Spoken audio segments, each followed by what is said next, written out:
Hi, I'm Jason, and today we're going to be talking about Bitcoin. Now, your first question is, what is a Bitcoin? Well, a Bitcoin is like a US dollar.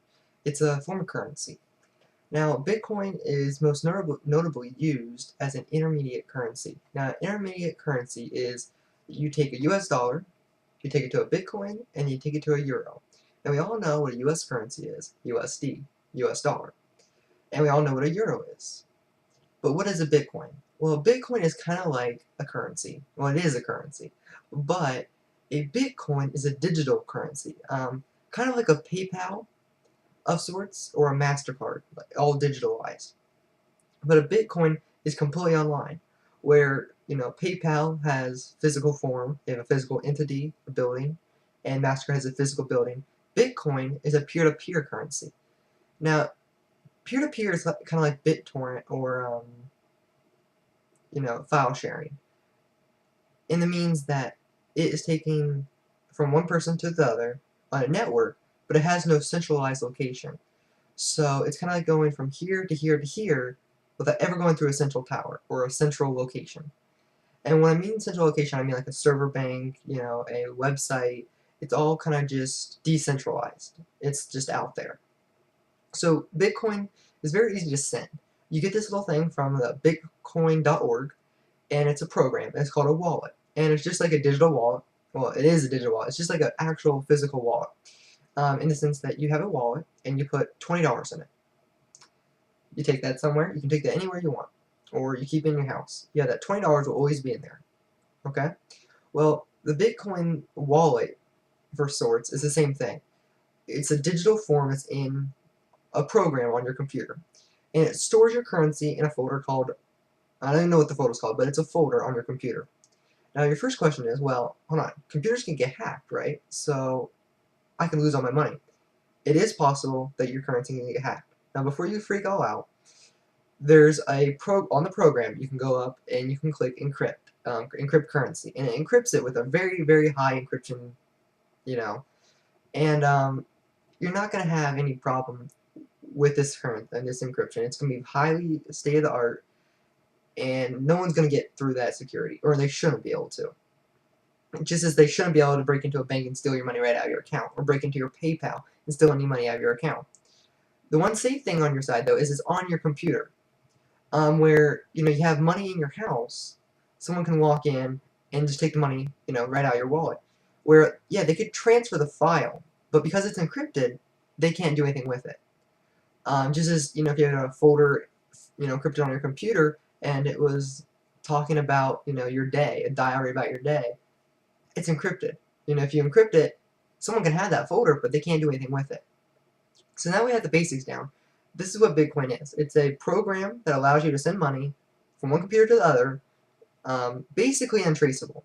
Now, it is traceable in the fact that you have this huge, long, letter and number sequence. And this is called your Bitcoin address. And your Bitcoin address is basically it's kind of like the address of your home, in the sense that it tells people where your home is. Now, the one amazing thing that Bitcoin has for it is it has what you call confirmations. So say I have Bob and I have Joe. Bob sends 5 Bitcoins to Joe. Now, in the normal world, Bob would give Joe $5 US, right? Okay, so he gives him the $5. Who all knows about that transaction that just occurred? Bob and Joe, and only Bob and Joe. But in the Bitcoin network, everybody knows. Bitcoin miners, which we'll get into later, confirm that the money was sent from Bob to Joe. Therefore, it is confirmed by the network. So, and as more time progresses, you get more confirmations. Now, the only thing about this is it takes about 10 minutes for a transaction, which, is kind of slow. But if you look at it, it would be faster to get in your car, drive to your friend's house, give them $10 or $5 or whatever the amount you want to send. It would be better to send it digitally. We're in this digital age, and digital is always better in almost all cases. And the ability to send money now from one location to another instantaneously is pretty amazing. So, Bitcoin is revolutionary in that sense. It's also revolutionary in the idea that it has a controlled inflationary rate. And if you don't know what inflation is, basically inflation is the reason that in 1900s bread cost 5 cents, and now it costs $3 in some sense. Inflation is how much money the government puts in. I don't know the exact definition, but it's basically how much money the government puts in and, pops up the economy. This is done by mass printing off money, which we see in the United States right now. So, we mass produce this money, and there's too much money, and it causes the value of the dollar to go down. So what normally cost $1 now costs $1.10. Well, the Bitcoin network basically is designed to counteract inflation. There's what we call a hard back limit. And basically what this says is that there can only be roughly about 21 million Bitcoins ever in existence. Ever. That's it. And this limit, it actually inflates at a predictable level, a designed level in the program. So by like 2123, the last Bitcoin will be made that will ever exist. And that'll be, about 23 million Bitcoins, 21 million, depending on how it ends. And by 2013, though, we'll have about 3/4 of the entire amount of money that ever be made in Bitcoin will be there. So we know the inflationary rate, which is very predictable, and it helps in investing and in just in a general economy. If you know how much money is going to be in the system at any time, you can predict for future rates. One thing that you hear people talk about, and it's pretty interesting if you look into it, is if say I put money in a CD, let's say I do a 24-month CD. If you don't know what a CD is, it's like a bank investment that's higher than just putting it in your savings account. What this does is they'll give you maybe 5%. Well, say the rate of inflation, which you have to look at different sources because different sources will give you different inflationary rates. Like the United States government right now, they deduct gasoline and food prices from the inflationary rate. Inflation is highly dependent on food and gasoline prices. Therefore, the inflationary rate put out by the U.S. government isn't the best. You want to look for independent companies that give the true inflationary rate. So let's say the inflationary rate is 1%, just a rough 1%.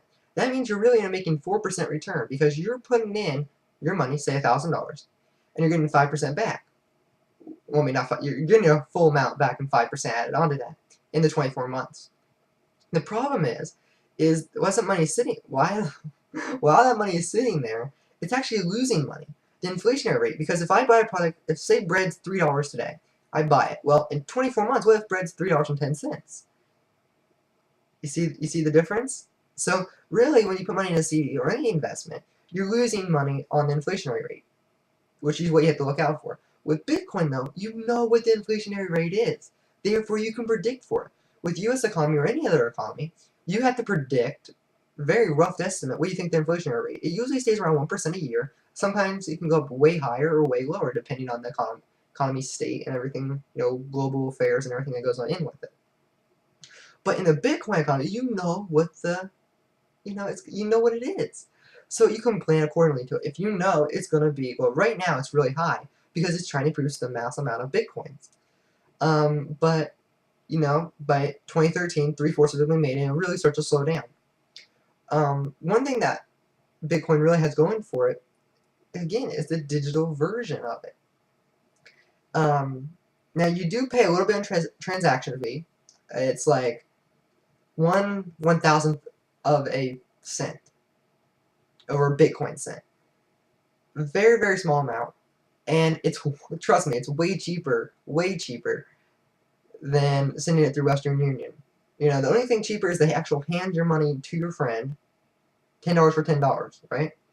But what is 1/100th of a cent or 1/1000th of a cent? The only time we ever see it in the U.S. economy is when we're buying gas. And that doesn't even count. I think it's always like 9/10ths of a cent, which doesn't even matter. So right now, this is the first video. This is just an introduction to Bitcoin. I'm going to have very much following. I'll put a little link in the video box or something, or a link in the description. And thanks for watching. Have a great day.